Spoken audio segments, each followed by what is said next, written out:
Assalamu alaikum students. I am Rumina ma'am from UPS Bhadrapura. Today I am going to teach class 8 social and political life. बच्चों आज करो अस गोनिक chapter the Indian constitution अमिच exercise अमिक textbook questions यह page number 16 तो वुचो ध्यान सान एक्सरसाइज मज दित युस अस इंडियन कॉन्स्टिट्यूशन चैप्टर पोर अमिक की क्वेश्चन दित टेक्स्ट बुक क्वेश्चंस वो गोनिक क्वेश्चन क्या question number 1 why does a democratic country need a constitution एक democratic country क्या जरूरत आसान constitution बच्चों अस चैप्टरस मज गोथे पोर्मुत कि डेमोक्रेटिक कंट्री गई सु कंट्री यथ मज लूख पनुन इलेक्शनन मज Panun leader Panun political leader चुनन पाने वोट त्रावन पन्ने मर्जी पन्ने चॉइस पे क्या जरूरत अकिस डेमोक्रेटिक कंट्री मज कॉन्स्टिट्यूशन कॉन्स्टिट्यूशन छु तोह पाई लॉज कानून क्या छु तोह जरूरत डेमोक्रेटिक कंट्री मज बच्चों अत लेखो अस जवाब तुम करो कॉपी नोटबुक करो तुम अस करो शुरू अस क्या लेखो अत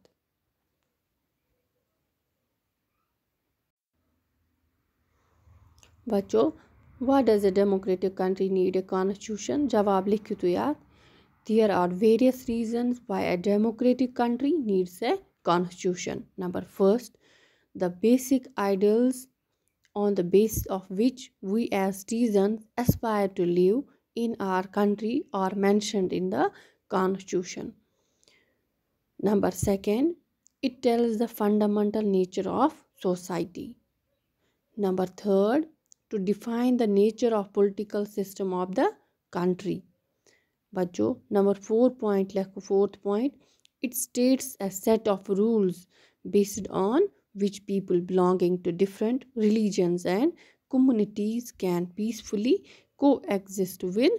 ईच अदर बच्चों ये अस कॉन्स्टिट्यूशन आस तेले आसन अस तमे हिसाब रोजुन सु आस बेसिक गोनित तथी मज आसन अस दित सारी चीज़ वत हथ कि अस कित रोजुन यह फंडामेंटल नेचर वन सोसाइटी हुंद अमि सती अस पाई लगान कि सोन पॉलिटिकल सिस्टम लीडरशिप सिस्टम क्युत आस कंट्री हुंद अत मज आसान सेट ऑफ रूल्स दित यथ मज मुख्तलिफ रिलीजन हंद मुख्तलिफ कम्युनिटीन हंद तुम कित रोजन पीसफुली अमन सान इके साथ अत मज आसान तुम रूल्स दित अत कॉन्स्टिट्यूशनस मज बच्चों अम पत वुचो question number 2 look at the wordings of the two documents given below. The first column is from the 1990 Nepal Constitution. The second column is from the more recent interim Constitution of Nepal. बच्चों ज column आमद दिन गोनिकसे columns मज 1990 Constitution of Nepal Part 7 Executive your right side आमुत ब्या column दिन अत मज आमुत 2007 इंटरिम कॉन्स्टिट्यूशन पार्ट 5 एग्जीक्यूटिव यह आमुत क्वेश्चन दिन अमुक मतलब गो बच्चों अस पोर कॉन्स्टिट्यूशनस मज इंडियन कॉन्स्टिट्यूशन चैप्टरस मज पोर अस नेपालस मज 1990 मज तत अकुई पावर तत एग्जीक्यूटिव पावर सह कस हेत पावर सह किंगडम किंगस हेत बादशाह युस तत्युक बे तम सिंदन मिनिस्टरन हेत सह तथ बादशाह सै अंडर सह तम अथॉरिटी सह क्या करे मगर 2007 मज गई अत बदलाव अत आय इंटरिम कॉन्स्टिट्यूशन अमुक मतलब गो अत आय सारी powers council of ministers council गो यथ मज वारिया तथ मज ग्रुप आस मिनिस्टरन हुन सह आव सह पावर तुमन दिन एग्जीक्यूटिव पावर बच्चों what is the difference in who exercises executive power in about two constitutions of Nepal keep this in mind why do you think Nepal needs a new constitution today बच्चों तह क्या छु बासान तह क्या फर्क छु बासान यथ इस राइट साइड ति एग्जीक्यूटिव 2007 मज ति एग्जीक्यूटिव तह क्या छु बासान एग्जीक्यूटिव पावर कथ मज दोन जायन मे वोनमो तह 1990 मज ओस बादशाह तो बे बादशाह सम काउंसिल ऑफ मिनिस्टर्स तुमन अंडर एग्जीक्यूटिव पावर मगर इंटरिम कॉन्स्टिट्यूशनस मज आय काउंसिल ऑफ मिनिस्टरन दिन यह power. تۄہہِ کیٛاہ چھُ باسان اَتہِ گژھِ نوٚو کانسٹیوٗشن آسٕنۍ آز تۄہہِ کیٛاہ چھُ یہِ دٮ۪ماغس منٛز یِوان آیڈیا بچو أسۍ لیکھو اَتھ جواب In Article 35 of the 1990 Constitution of Nepal, the powers to rule the country, to set rules and to manage the country are all vested in the king of the country and the ministers appointed under him. Bacho, yum te powers is 1990s ma tum chu badshahs be im minister asan chu appoint karmi tum chu ath karan implement یِمن روٗلن یُس بادشاہ بنایہِ اَتھ منٛز چھُ یِہے فرق مگر ہو ایور آرٹِکل 75 یُس ریٖسنٹلی آو 2015 منٛز آو بچو یہِ کانسٹیوٗشنس منٛز نیپالچہِ کانسٹیوٗشن منٛز آرٹِکل 75 آو تتھ منٛز آیہِ تمام گورننس تہٕ مینیجمنٹ کنٹری ہٕنٛز یِم تہِ لاس پٮ۪ٹھ بیس چھِ تِم آیہِ سٲری اَتکِس یِم کانسٹیوٗشن منٛز آیہِ سٲری امہِ کنٹری ہٕنٛدۍ کانسٹیوٗشن منٛز تِم آیہِ انڈر دَ سُپروِجن آف سٲری ٲسۍ under the supervision of ministers أسۍ لیکھو اَتھ منٛز ہو ایور article 75 of the constitution 2015 of Nepal states that the rules, governance and management of the country will be based on the laws mentioned in the constitution of the country under the supervision of the ministers. بچو اِتھے کٔنۍ وٕچھو أسۍ بیٛاکھ question تُہٕنٛز text book ہُنٛد question number 3 what would happen if there were no restrictions on the power of elected representatives. بچو اگر نہٕ کٕہٕنۍ رِسٹرٛکشن آسہِ کٕہٕنۍ تہِ لِمِٹ آسہِ ییٚلہِ أسۍ ییٚلہِ ایلیکٹ چھِ کران أسۍ ییٚلہِ پَنُن رِپرٛزنٹیٹِو چُنان چھِ أسۍ ییٚلہِ پَنُن لیٖڈر چُنان چھِ تٔمِس اگر نہٕ کٕہٕنۍ رِسٹرٛکشن تٔمِس اگر نہٕ کٕہٕنۍ لِمِٹ آسہِ ہے پاور سُہ کرِ ہے پاور یوٗز ؤنِو سا تیٚلہِ کیٛاہ گژھِ ہے بچو اگر کانٛہہ لیٖڈر تٔمِس کٕہٕنۍ تہِ حد آسہِ ہے نہٕ تٔمِس کٕہٕنۍ پرٛژھٕ غٲر آسہِ ہے نہٕ سُہ کرِ ہے تَتھ مِس یوٗز تَتھ پاورس سُہ کرِ ہے غلط جایہِ اِستعمال تٔمِس ییٚلہِ نہٕ پرٛژھٕ غٲرس آسہِ ہے کانٛہہ امیُک مطلب گوٚو گورمٮ۪نٹن کانسٹیوٗشنن سانہِ چھِ تھوٚومُت اگر أسۍ الیکٹ چھِ کران پنُن رِپرٛزنٹیٹِو پنُن لیٖڈر چھِ چُنان ووٹو سۭتۍ الیکشن چھِ کران یِمن چھِ آسان کانسٹیوٗشنس منٛز آلریڈی آمٕتۍ دِنہٕ کینٛہہ رِسٹرٛکشنز یِمن چھُ حِساب آسان یِمن تہِ چھِ ہٮ۪وان حِساب یِم ہٮ۪کن نہٕ مِس یوٗز کٔرِتھ پاور کِہیٖنۍ بچو أسۍ لیکھو اَتھ جواب In a democracy, the citizens of the country are responsible for electing their leaders. However, there is always a possibility that the leaders might misuse their authority and use it for wrong purposes. Hence, the Constitution has provided measures to safeguard the country against such misuse of powers. بچو اِتھے کٔنۍ وٕچھو أسۍ question number 4 چھِ تُہٕنٛز کِتابہِ منٛز دِتھ In each of the following situations, identify the minority. Write one reason why you think it is important to respect the views of the minority in each of these situations. بچو تۄہہِ نِش چھِ کینٛہہ سِچویشن دِژمٕژ تۄہہِ چھُ یِمن منٛز وَنُن کہِ minority کم تعدادس منٛز کُس کَتَتھ چھِ أسۍ وٕچھو گۄڈنیُکُے in a school with 30 teachers 20 of them are male. أکِس سکوٗلَس منٛز چھِکھ 30 ٹیٖچر تھٲیمٕتۍ 20 چھِ یِمو منٛز میل بچو امیُک مطلب گوٚو 20 چھُ زیادٕ گژھان 30 منٛز چھِ 20 ییٚلہِ آسان مرد میل آسان تیٚلہِ چھِ اَتہِ 10 فیٖمیل امیُک مطلب گوٚو 20 چھُ میجارٹی منٛز 20 چھُ زیادٕ تعداد 20 ہٕنٛز تعداد چھِ زیادٕ اَتہِ چھِ میل ٹیٖچرن ہٕنٛز تعداد زیادٕ اَتہِ چھِ میجارٹی منٛز میل ماینارٹی منٛز چھِ اَتہِ تیٚلہِ فیٖمیل ٹیٖچٲرٕس چھِ اَتہِ تیٚلہِ ماینارٹی منٛز بچو أسۍ لیکھو اَتھ منٛز the minority here are the 10 female teachers teaching in the school. It is important to keep the point of view of female teachers in mind because despite being a minority, their opinions are of great importance and no decision made keeping the majority views in mind should cause discomfort for the female teachers. बच्चों أسۍ لیکھو اَتھ منٛز کہِ یِم 10 female ٹیٖچٲرٕس چھِ تِم چھِ ماینارٹی منٛز مگر اَسہِ پَزِ سکوٗل ایڈمِنِسٹریشنَس پَزِ تِمَن ہُنٛد وِو تِمَن ہٕنٛدۍ آیڈیاز تہِ تھاوٕنۍ دٮ۪ماغَس منٛز تِمَن پَزِ نہٕ میجارٹی یِم میل ٹیٖچٲرٕس چھِ تِمنٕے ہٕنٛدۍ ڈِسیٖجَن بوزٕنۍ کِہیٖنۍ تِمنٕے ہٕنٛدۍ وِوٕز تِمنٕے ہٕنٛدۍ آیڈیاز بوزٕنۍ کِہیٖنۍ اَمہِ سۭتۍ گژھِ فیٖمیل ٹیٖچرَن پرٛابلِم تِم تہِ چھِ تَتہِ روزان تِم تہِ چھِ تَتہِ ڈیوٗٹی دِوان بَچو بیٛاکھ اَکھ پارٹ وٕچھو أسۍ اَمیُک in a city 5% of population are بُدھِسٹٕز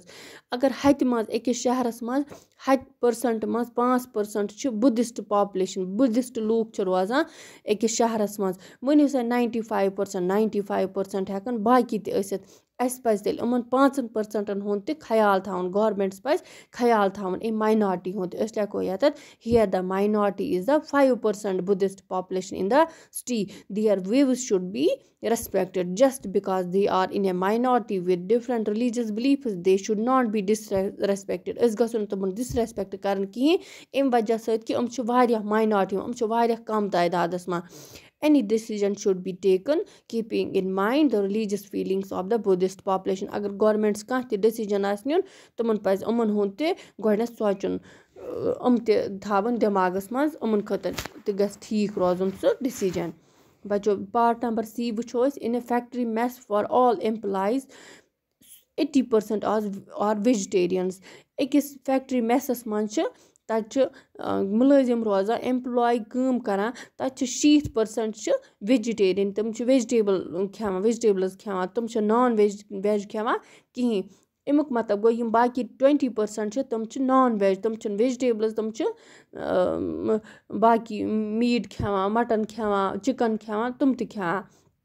اَمیُک مطلب گوٚو فیکٹری میس پَزِ سونٛچُن اَمہِ ماینارٹی ہُنٛد تہِ أسۍ لیکھو اَتھ the minority here are the 20% non vegetarians having food at the factory mess it is important that the food prepared in the factory mess must be prepared for both vegetarians and non-vegetarians بَچو اَمہِ پَتہٕ وٕچھو أسۍ question number D part چھِ اَمیُک دِتھ in a class of 50 students 40 belong to more well-off families اَتھ کیٛاہ مطلب گوٚو 50 کلاسَس منٛز چھِ 50 بَچہِ 50 منٛز چھِ 40 ہٕنٛدۍ 40 بَچہِ تِم چھِ واریاہ اَصٕل گَرِ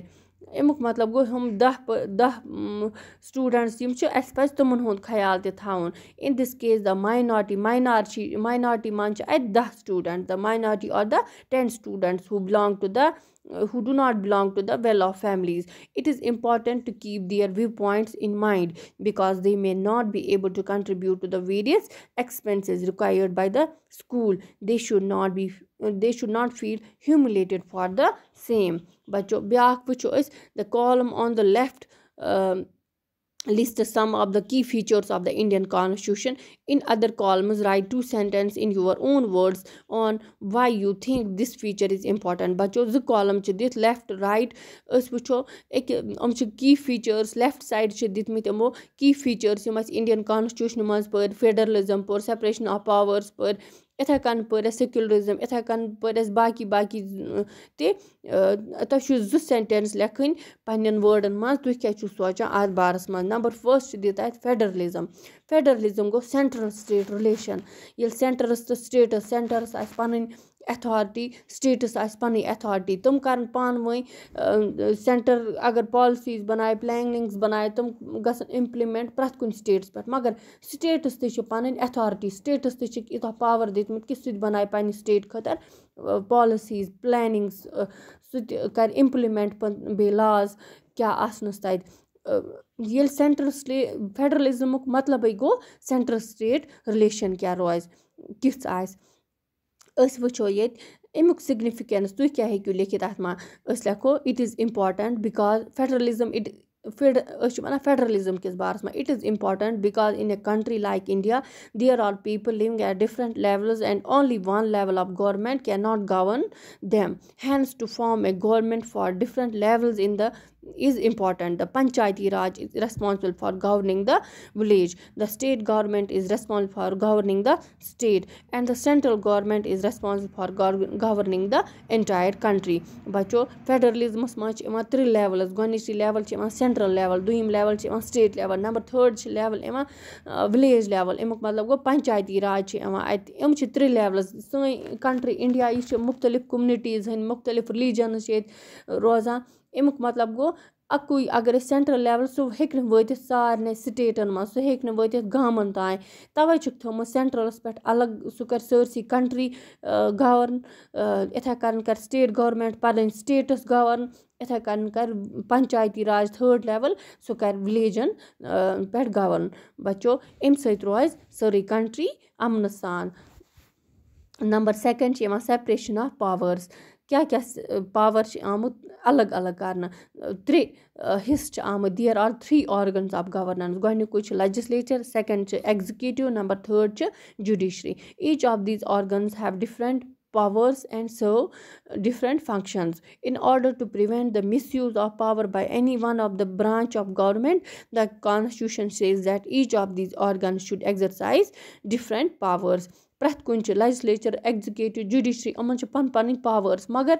सारी हेकन मिसयूज कर पावर्स कहें हेकन अकिस हिसाब किताब Heath number fourth fundamental rights the fundamental rights are set of rights that